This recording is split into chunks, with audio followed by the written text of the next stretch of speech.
بسم الله الرحمن الرحيم الحمد لله رب العالمين والصلاة والسلام على أشرف الأنبياء والمرسلين نبينا محمد وعلى آله وصحبه أجمعين رب اشرح لي صدري ويسر لي أمري واحلل عقدة من لساني يفقهوا قولي. ناظرین السلام علیکم ورحمۃ اللہ وبرکاتہ. آؤ قرآن اور نماز سمجھیں. اس کے 17ویں سبق کے لیے میں آپ کو خوش آمدید کہتا ہوں. اس میں ہم درود سیکھیں گے اور گرامر میں وعدہ وجدہ اور ولدہ کے صیغے سیکھیں گے اور 7 نئے الفاظ بھی جو قرآن کریم میں 457 بار آئے ہیں. درود کیا ہے؟ اللہ کے رسول صلی اللہ علیہ وسلم کے لیے دعا ہے.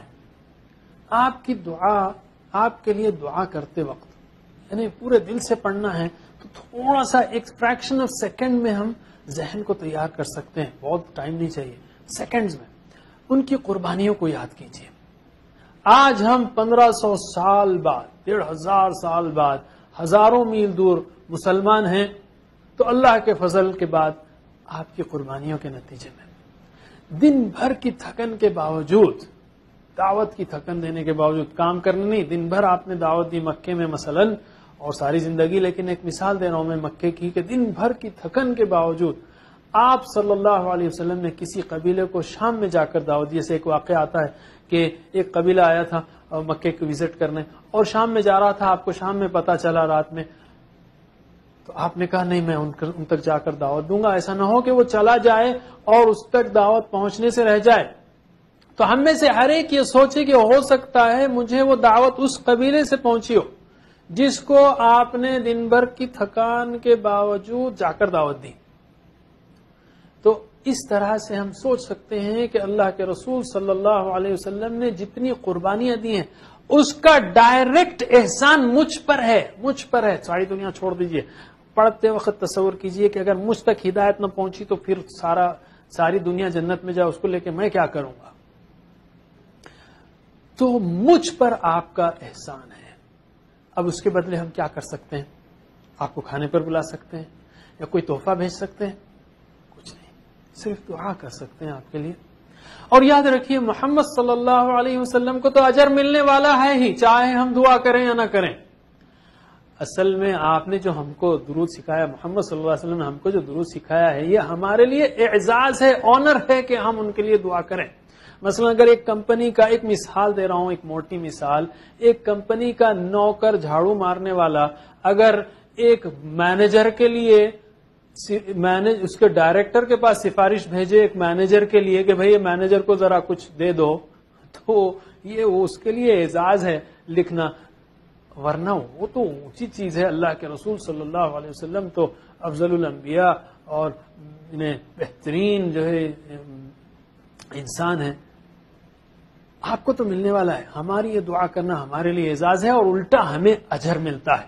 جیسا کہ اللہ کے رسول صلی اللہ علیہ وسلم فرمایا، جو آپ کے لیے ایک بار درود بھیجے گا اللہ تعالیٰ اس پر 10 بار رحمتیں بھیجتا ہے. او کما قال صلی اللہ علیہ وسلم. تو شروع کرتے ہیں. اللہم صلی علی محمد وعلی آل محمد. اللہم، اے اللہ، صلی علی. صلی کا مطلب ہے نماز پڑھ. صلی علی پر رحمت بھیج.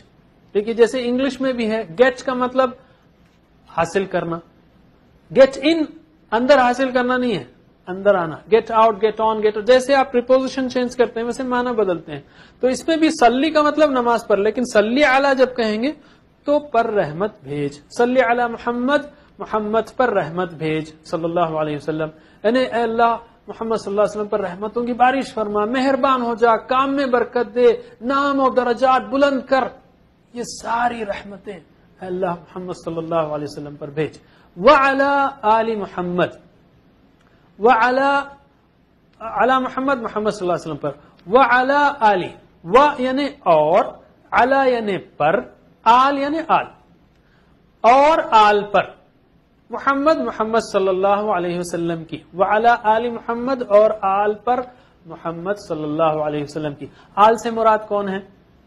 آپ کے ازواج، اولاد ہیں آپ کی ازواج ہیں امہات المؤمنین، ہماری مائیں، اور ساتھ ہی ساتھ محبت اور اتباع کرنے والے بھی آل میں شامل ہیں، طریقے پر چلنے والے بھی آل میں شامل ہیں. انشاءاللہ ہم سب جو اتباع کریں گے انشاءاللہ ہم بھی اس میں شامل ہیں. کیوں؟ یہ دوسرا معنی کیسے؟ قرآن نے آل فرعون کا جو لفظ استعمال کیا ہے وہ آل فرعون کا لفظ موسیٰ علیہ السلام کے مقابلے میں استعمال کیا ہے، یعنی فرعون کے ساتھی، فرعون کی باتوں پر چلنے والے. اس لیے آل کا مطلب محبت اور اتباع کرنے والے یا طریقے پر چلنے والے بھی ہے. اللہم صلی علی محمد وعلی آل محمد، یعنی اے اللہ تیرے نبی صلی اللہ علیہ وسلم کے ہم پر بے شمار احسانات ہیں. اب ہمارے بس کی بات نہیں کہ ہم کچھ آپ کے لیے کریں، بس آپ ہی اجر دیجئے. اللہم صلی، اے اللہ تو رحمت بھیج محمد صلی اللہ علیہ وسلم پر. ترجمہ کیجئے، اللہم صلی علی محمد وعلی آل محمد کما صلیت علی ابراہیم وعلی آل ابراہیم.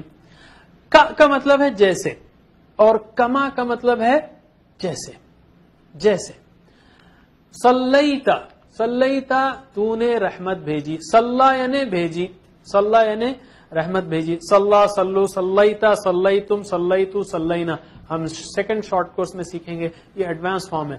صلیتا تو نے رحمت بھیجی علی ابراہیم، ابراہیم پر، وعلی آلی اور آل پر، و یعنی اور، علی یعنی پر، آل یعنی آل، وعلی آل.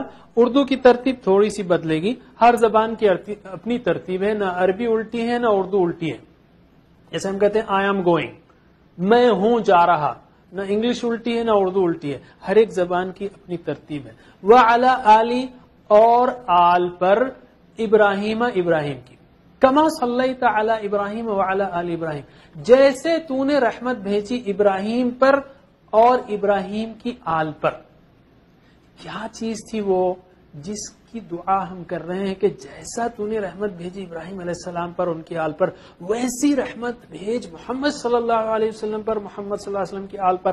ذرا غور کر کے پڑھیے، تصور یعنی احساس سے اور سمجھ کے پڑھیے کہ آخر وہ کیا چیز ہے جو ابراہیم علیہ السلام پر تھی. ایک معنی اس کا یہ ہے واللہ عالم کہ اللہ تعالیٰ نے ابراہیم علیہ السلام کو ساری انسانیت کا امام بنایا. تمام انسان جو نبوت، وحی اور کتاب کو مانتے ہیں وہ ابراہیم علیہ السلام کو نبی مانتے ہیں، یعنی مسلمانوں کے علاوہ یہودی اور عیسائی. تو گویا ایک مطلب اس کا یہ ہے کہ اے اللہ نبی صلی اللہ علیہ وسلم کو بھی ایسا بنا دے کہ جو کوئی نبوت کا ماننے والا ہو آپ کی نبوت پر ایمان لانے سے محروم نہ رہ جائے. ہر ایک یعنی ہر ایک محمد صلی اللہ علیہ وسلم کو ماننے والا ہو جائے. کما صلیت علی ابراہیم وعلی آل ابراہیم. پریکٹس کیجئے، کما صلیت علی ابراہیم وعلی آل ابراہیم، کما صلیت علی ابراہیم وعلی آل ابراہیم، ابراہیم کی. انکا حمید مجید، انکا بے شک تو، انہو بے شک وہ، انہم بے شک وہ سب، انکا بے شک آپ، انکم بے شک آپ سب، انی بے شک میں، اننا بے شک ہم، انا بے شک ہم، انہا بے شک وہ، انکا بے شک تو یعنی اے اللہ تو، حمید قابل تعریف ہے. حمد یعنی تعریف، حمید قابل تعریف ہے، تعریف کے قابل ہے. تیرے اندر ساری خوبیاں ہیں، تو بہترین ہے، رحیم کریم خالق خلاق سارا ہے. تو مجید بزرگی والا ہے، جس کو جلال، عظمت اور بڑائی کمال کے درجے پر حاصل ہو وہ مجید ہے. جس کو جلال اور عظمت اور بڑائی پرفیکشن کے ڈگری پر ہو وہ مجید ہے. انکا حمید مجید، ہمارے اردو میں بھی مجد والے الفاظ ہیں.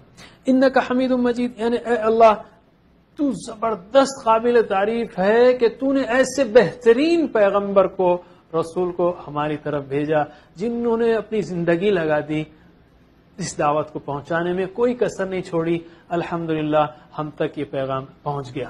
انکا حمید، اے اللہ تو زبردست ہے، تعریف کے قابل ہے اور بزرگی والا ہے، تیری جلال اور تیری عظمت وہ کامل ہے. پریکٹس کیجئے، انکا حمید مجید بزرگی والا ہے. انکا حمید مجید بزرگی والا ہے. درود پڑھتے وقت اچھا اللہم بارک علی محمد وعلی آل محمد اس کا دوسرا حصہ ہے. میں اس کو یوں کہوں گا کہ اس میں دو ہی لفظ چینج ہے. بارک اللہم صلی تھا، اس میں بارک ہے، ٹھیک ہے. صلی رحمت بھیج، بارک برکت بھیج. بارکتا جیسے تو نے برکت بھیجی. تو اللہم اے اللہ بارک برکت عطا فرما. برکت عطا فرما، برکت کس کو کہتے ہیں؟ خوبی، بھلائی اور نعمتوں کا عطا ہونا، ہمیشہ رہنا اور اس میں برابر اضافہ اور ترقی ہوتے رہنا، یہ برکت ہے. اعمال میں برکت کا مطلب ہے اعمال قبول ہوں، بہترین بدلہ ملے. اولاد میں برکت ہے یعنی نسلوں تک باقی رہے، پھیلے بڑھے. تو یہ ساری برکت ہے. اللہم بارک علی محمد وعلی آل محمد کما بارکت علی ابراہیم، جیسے تو نے برکت عطا کی. اس میں صرف ایک لفظ چینج ہے، بارکت علی ابراہیم، جیسے تو نے برکت عطا کی ابراہیم پر اور ابراہیم کی آل پر. انکا حمید مجید، بے شک تو تعریف کے قابل بزرگی والا ہے. درود جب ہم پڑھیں تو یاد رکھیے محمد صلی اللہ علیہ وسلم کے مشن کو. آپ بھیجے گئے تھے یتلو علیہم آیاتہ ویزکیہم ویعلمہم الکتاب، قرآن کی آیتیں سنانے کے لیے اور قرآن کی تعلیم دینے کے لیے. یعلمہم الکتاب، آپ معلم قرآن بنا کر بھیجے گئے تھے. آپ معلم قرآن ہیں تو اسٹوڈنٹ کس کو ہونا چاہیے؟ ہم سب کو ہونا چاہیے. اور ہمارے پاس جو اسٹینڈرڈ ایکسکیوز ہے وہ کیا ہے کہ ہم بزی ہیں. ہر کوئی بزی ہے، قرآن پڑھنے کے لیے ٹائم ہی نہیں ہے اس کے پاس، سمجھنے کے لیے ٹائم نہیں ہے. جب انسان بزی کہتا ہے نا تو مر نہیں جاتا، زندہ رہتا ہے. ایسا کام کرتا ہے جو اس کے نزدیک زیادہ اہم ہے. مثلا اگر کسی میں بیکار آدمی سے نہ ملنا چاہوں تو میں کہوں گا میں بزی ہوں. تو اگر ہم ہفتے کے 7 دنوں میں یا دن میں یا 7 دنوں میں کوئی وقت نہ نکالیں قرآن پڑھنے کے لیے تو بالفاظ دیگر اپنے رسول سے کہہ رہے ہیں کہ اے اللہ کے رسول، آپ پیغمبر بنا کر بھیجے گئے، آپ معلم قرآن بنا کر بھیجے گئے، لیکن سوری میرے پاس ٹائم نہیں ہے. استغفر اللہ. یہ اپنے رسول کی عزت ہے کیا یہ رسول کی عزت ہے؟ یہ کیسی قدر ہے کہ اگر ہم قرآن پڑھنے کے لیے ٹائم نہ نکالیں. اور آپ نے یہ بھی کہا بلغوا عنی ولو آیہ، پہنچا دو میری طرف سے اگرچہ ایک ہی آیت ہو. کیسے پہنچائے گی وہ قوم جو خود نہ سمجھے؟ تو قرآن کو سمجھیں ہم اور پہنچائیں، اس کے لیے سمجھنا ضروری ہے. ٹائم نکالیے، سمجھیے، پھیلائیے. ناظرین ہم بریک لیتے ہیں. والسلام علیکم ورحمۃ اللہ وبرکاتہ.